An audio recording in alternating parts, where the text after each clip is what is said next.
Oi, pessoal. Nós estamos ouvindo muita gente discutir o quanto que Israel foi pega de surpresa, o quanto violento foi o ataque do Hamas, qual é o objetivo de Israel em relação ao Hamas, discussões sobre proporcionalidade, a questão dos civis. Então tem um monte de temas sendo tratados.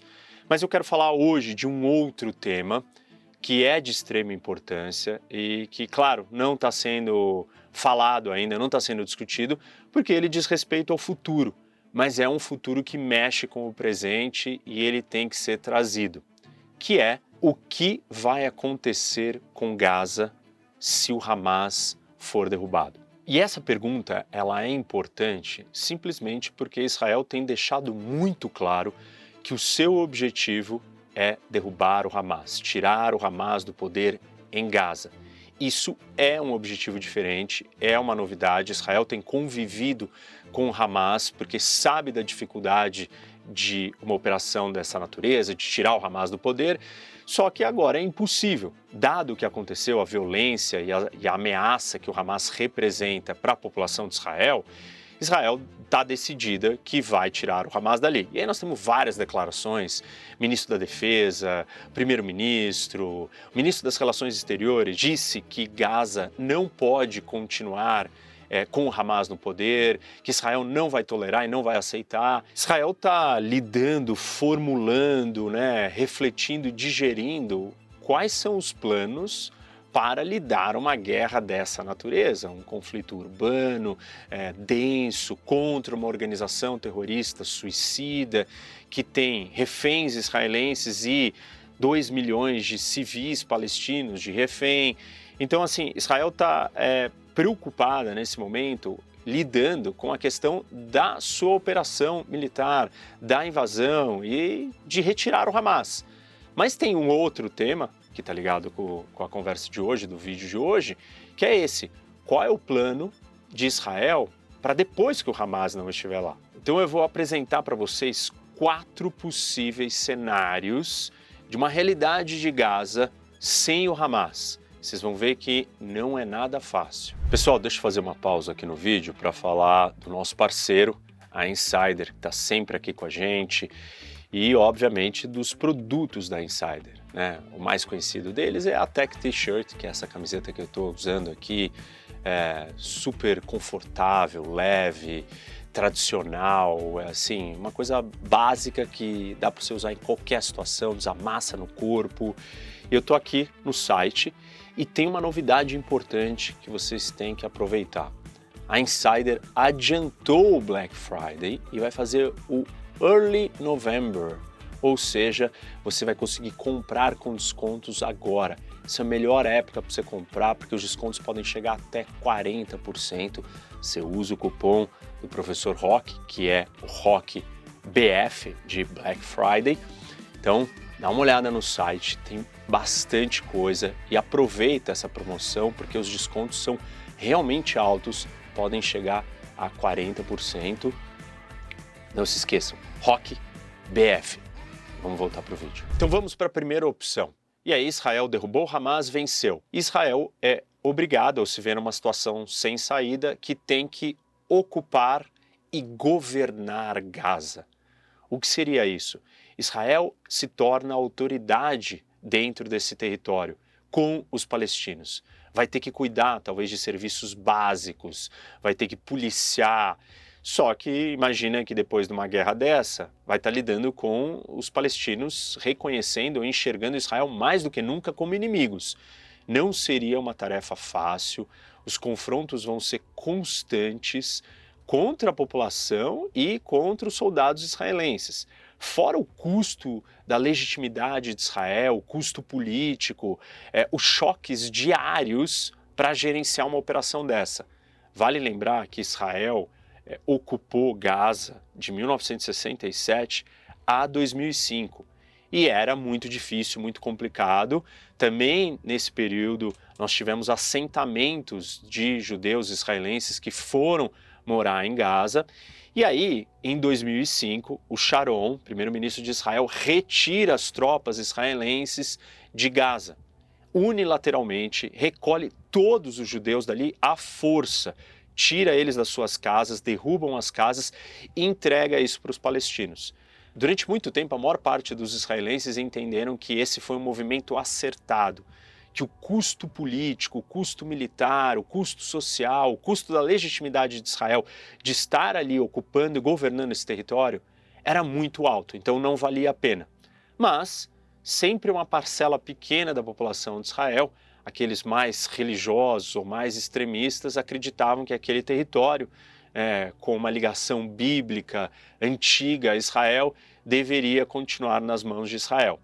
Além dessa divisão normal, do ponto de vista estratégico, de entender o que é bom ou não, existe uma outra discussão constante na sociedade israelense que fala do seguinte: olha, o que nos traz mais segurança? E é sempre levantado o ponto do que aconteceu em Gaza. Quando Israel saiu de Gaza em 2005 e o Hamas tomou posse, Gaza se tornou uma base de lançamento de ataques da organização terrorista. Então, muitos em Israel questionam se a política de abandono daquele território trouxe mais segurança. Claro que esses muitos também entendem que seria inviável continuar ali. E esse é um dos grandes dilemas da política de segurança nacional de Israel. O que dá mais certo? O abandono completo não trouxe segurança, mas reocupar se torna impossível e isso é consenso entre a maioria dos israelenses. E aí tem aqueles outros que eu comentei, mas aí a visão deles de estar lá dentro e ocupar Gaza tem uma vocação religiosa, tem outros objetivos e não necessariamente a discussão da segurança nacional de Israel. A segunda opção, talvez muitos de vocês já estejam raciocinando e pensando, né? Então Israel foi lá, derrubou o Hamas, acabou com o Hamas, não tem mais o Hamas, e em vez de ficar dentro de Gaza, governando, ocupando, policiando, Israel se retiraria automaticamente do território. Só que o que vai acontecer nesse cenário? É um caos, uma terra de ninguém, uma anarquia completa e absoluta depois de uma guerra. Quem vai tomar o poder, provavelmente, num cenário como esse, é aquele que tem a força, ou aquele mais radical. As chances de nós assistirmos o surgimento de novas insurgências, novos grupos fundamentalistas, novos grupos terroristas tomando o poder é muito alto. Quando a gente olha para a história do Oriente Médio, na verdade isso é um pouco da história de todo Estado-nação, né? A ausência de ordem se torna um espaço fértil, esse vácuo de poder é um espaço fértil para aqueles mais violentos, aqueles mais ditatoriais, aqueles mais sanguinários. Então, se Israel se retirar e abandonar o território, é provável que o que vai nascer no lugar do Hamas seja ainda pior.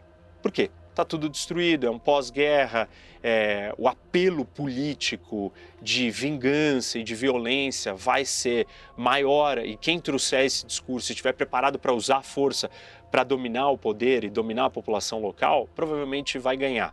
Então, esse cenário seria muito ruim, porque Israel não teria resolvido, simplesmente postergado para ter que lidar novamente com uma ameaça dentro de Gaza daqui a alguns meses. Exemplos que retratam muito bem essa situação foram os que aconteceram no Iraque, na Líbia, a derrubada de ditadores, né, alguns feitos por intervenção americana, como do Iraque, acabaram surgindo, deixando espaço para que grupos mais radicais brigassem pelo poder.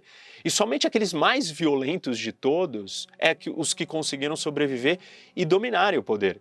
Naquele caso, foi o Estado Islâmico, que é uma das manifestações de terrorismo mais absurdas e sanguinárias que a gente já conheceu. E é exatamente esse tipo de situação, derrubada de quem está no poder, caos, guerra, e aí surge um grupo mais violento ainda. Então vamos para a terceira opção.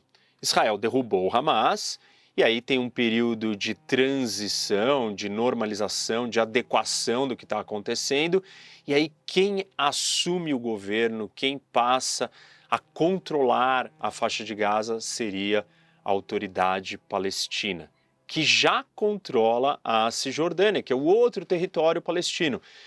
Do ponto de vista de Israel, esse seria o melhor cenário, mas esse caminho está repleto de obstáculos. E o primeiro deles é o Mahmoud Abbas, que é o líder da autoridade palestina, que tem dito e acredita que ele não pode chegar em Gaza para governar em cima de um tanque israelense, né? Ele não vai em cima de um tanque israelense, mas Israel derrubou o Hamas e aí abriu o caminho para que o Abbas venha governar Gaza.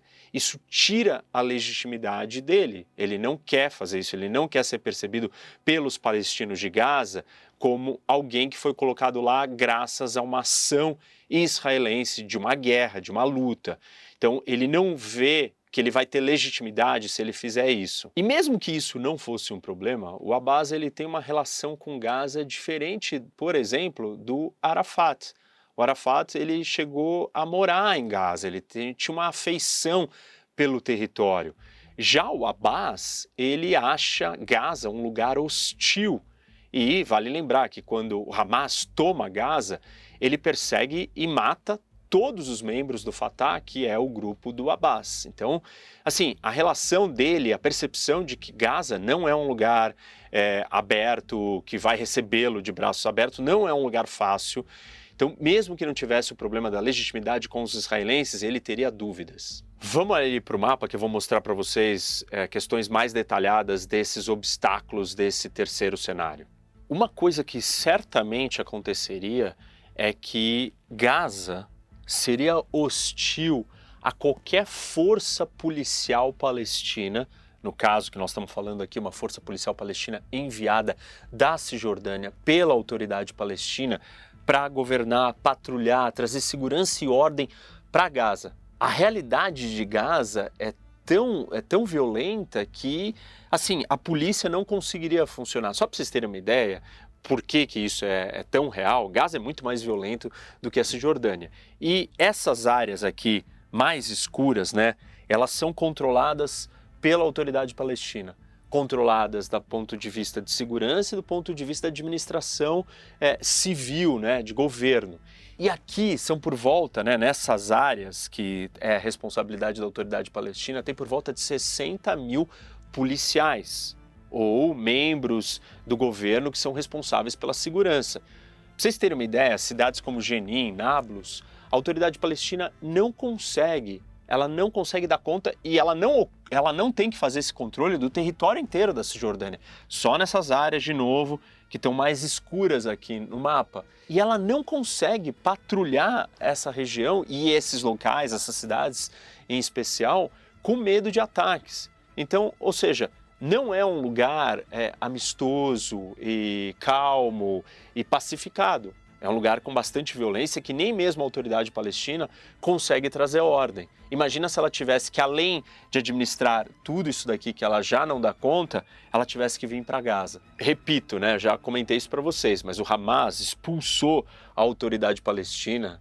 quando ele tomou o poder aqui e matou todos os membros do Fatah. Mesmo que Israel derrubasse o Hamas, ainda sobrariam alguns militantes, não só do Hamas, mas Jihad Palestina Islâmica e outros grupos de radicais que se revoltariam, se rebelariam e com certeza iriam atacar as forças da autoridade palestina. Além da questão da segurança, nós temos a questão política da máquina burocrata pública.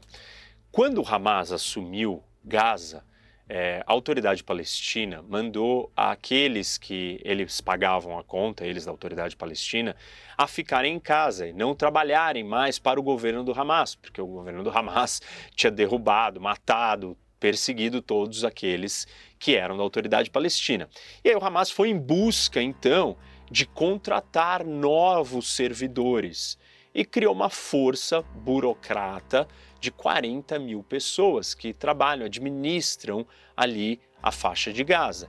E essa força, uma vez que vai ser comandada ou gerida nesse cenário que eu estou trazendo aqui para vocês pela autoridade palestina, ela é leal ao Hamas. E aí a opção é, ou você vai ter uma força de servidores públicos leais e ideologicamente alinhados com o Hamas, ou você vai ter que mandar todo mundo embora. Os Estados Unidos tiveram uma experiência, fizeram algo parecido com isso. Quando eles invadiram o Iraque, quem estava no poder eram aqueles que eram associados ao Saddam Hussein e o partido dele, que é o Baath, e houve um processo de debatificação, que seria retirar essas pessoas do partido do Saddam Hussein do poder. O que aconteceu? Uma das primeiras coisas que os americanos fizeram foi acabar com o exército iraquiano, que era composto, na sua maioria, daqueles que apoiavam o Saddam Hussein. E isso fez com que essas pessoas todas acabassem se reunindo e formando grupos de resistência, de milícias contra o governo. Então, retirar esses 40 mil funcionários que hoje trabalham para o Hamas, porque eles são mais alinhados com o Hamas, e falar assim, numa administração futura da autoridade palestina, e falar, olha, não serve, vocês não servem, o que vai acabar acontecendo? Eles podem se reunir e se revoltar e ser um grande obstáculo para a administração da autoridade palestina.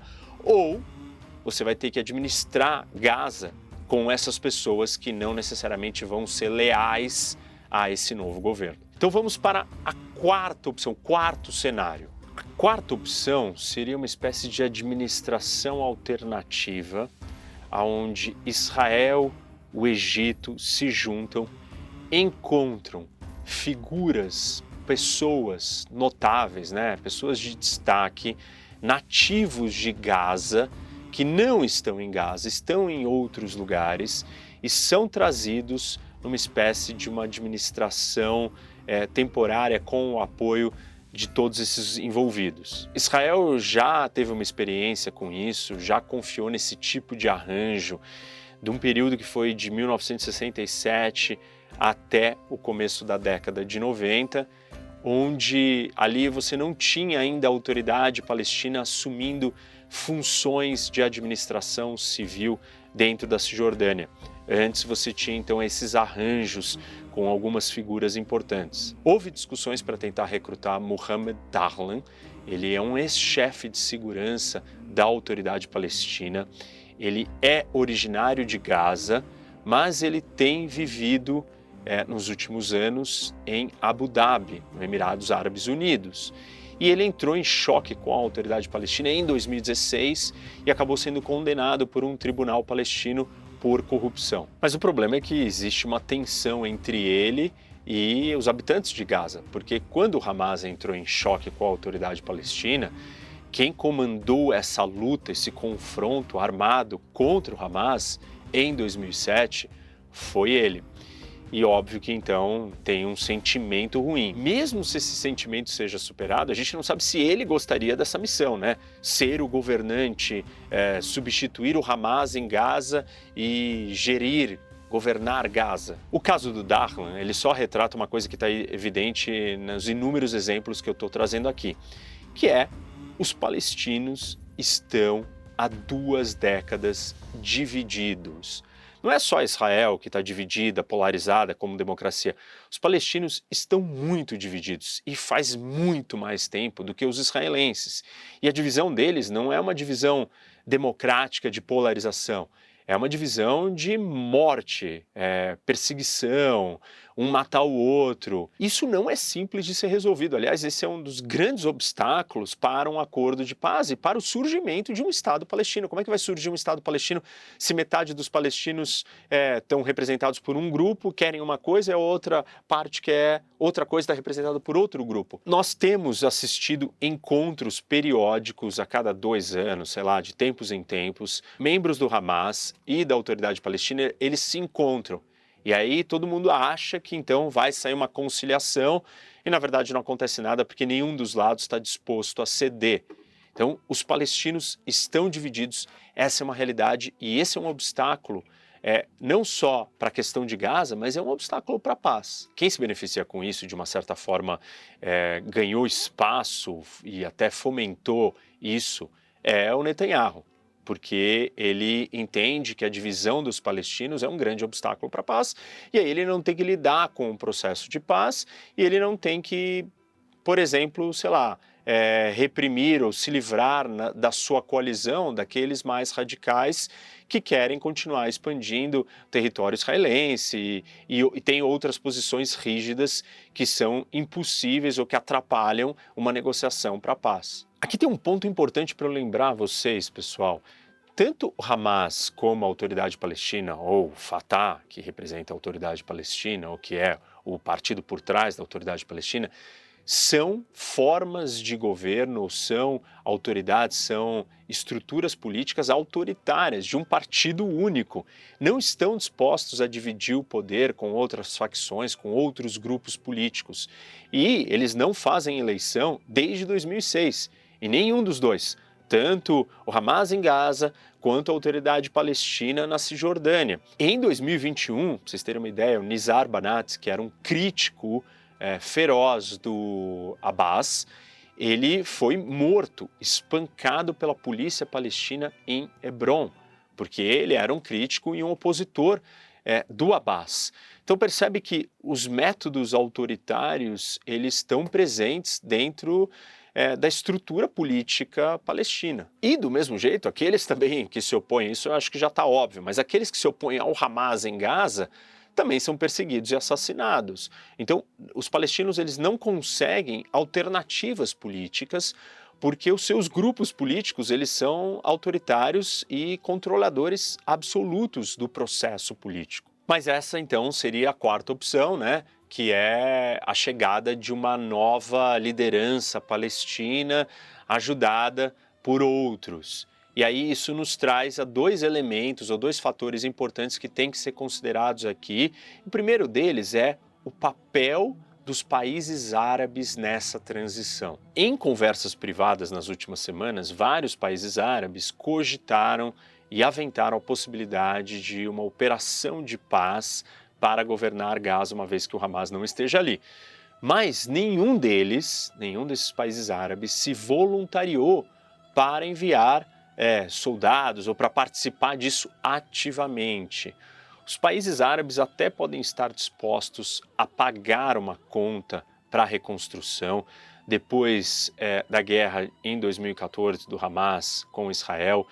Foi levantado, ou foi prometido que eles dariam mais de 3 bilhões de dólares para reconstruir, apesar de que na prática eles só deram por volta de metade desse valor.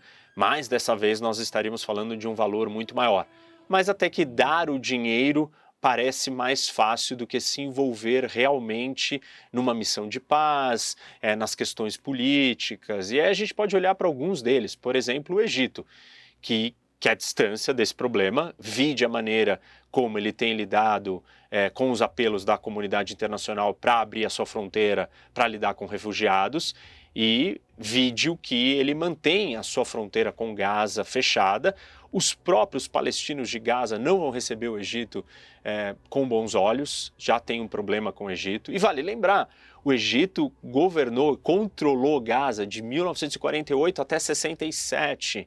Então, o Egito tem um histórico ali que é a distância desse problema. Isso está evidente em todas as discussões, humanitária, abrir fronteira, corredor, todo tipo de discussão que envolve Gaza, o Egito tem uma posição clara, então ele não vai querer se envolver.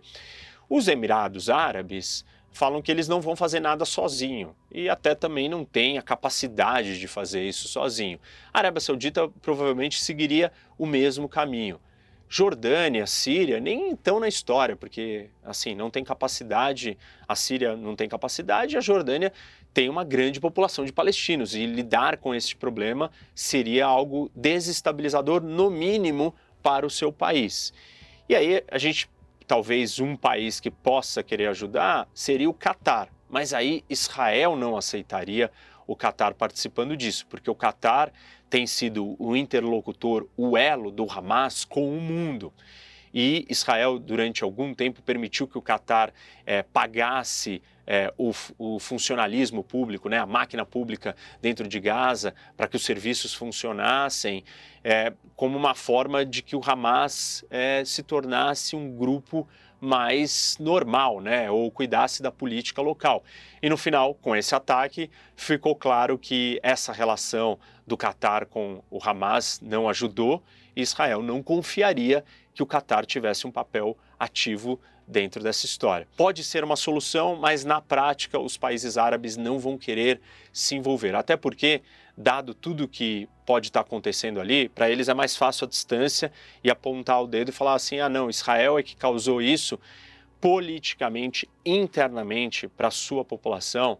isso é mais seguro, é mais estável do que ir lá se envolver, não resolver o problema e acabar voltando o problema para eles, para esses governos todos. O segundo fator ou elemento dentro dessa história toda não são os países da região, mas é a comunidade internacional como um todo. E aí, assim, a ONU poderia organizar uma missão de paz? Tecnicamente poderia, mas e na prática? Quando a gente fala de missão de paz, tem questões muito difíceis. Qual é o objetivo? Qual é o mandato? O que tem que fazer? Qual é a relação e a autoridade para o uso da força? Nós estamos falando de uma região que ela não é pacificada. Movimentos fundamentalistas, radicais, o tempo inteiro estão surgindo e você acabou de derrubar um deles. Seria mais ou menos a gente chamar a ONU para fazer uma missão de paz no território do Iraque e da Síria que foi ocupado pelo Estado Islâmico. A ONU não vai ter a capacidade militar e a autoridade e talvez nem a legitimidade para ir lá e impor a ordem.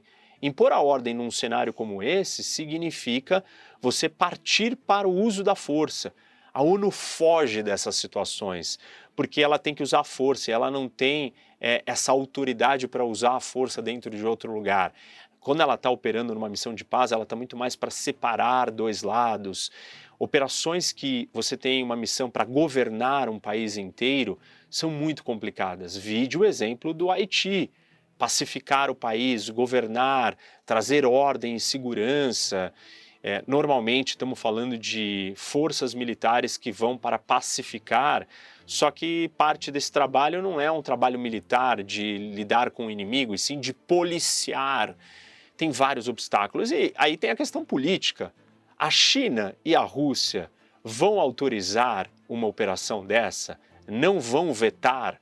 Elas não querem que o Oriente Médio continue pegando fogo, porque isso é positivo para os seus objetivos geopolíticos, tanto Rússia quanto China. O Irã também não vai tentar tirar vantagem disso e pressionar a Rússia e a China para vetarem uma operação dessas.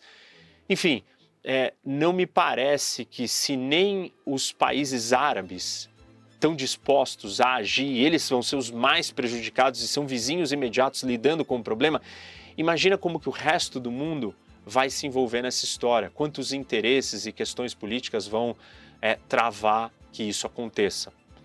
Mas esse tema é de extrema importância, é relevante a gente entender porque ele tem que ser colocado, calculado, talvez agora, né, porque vai acontecer.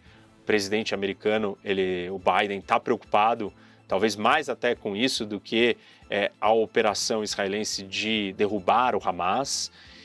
E esse assunto ele vai estar na pauta por um bom tempo. Está aqui 4 possíveis cenários para vocês entenderem e refletirem o que nos espera mais para frente. Vou encerrar então, pessoal, pedindo para vocês darem like no vídeo, seguirem o canal, muita gente não segue, venham assistir os nossos outros vídeos, tem muitos vídeos aqui, aulas sobre cada um desses países separados, vocês vão gostar.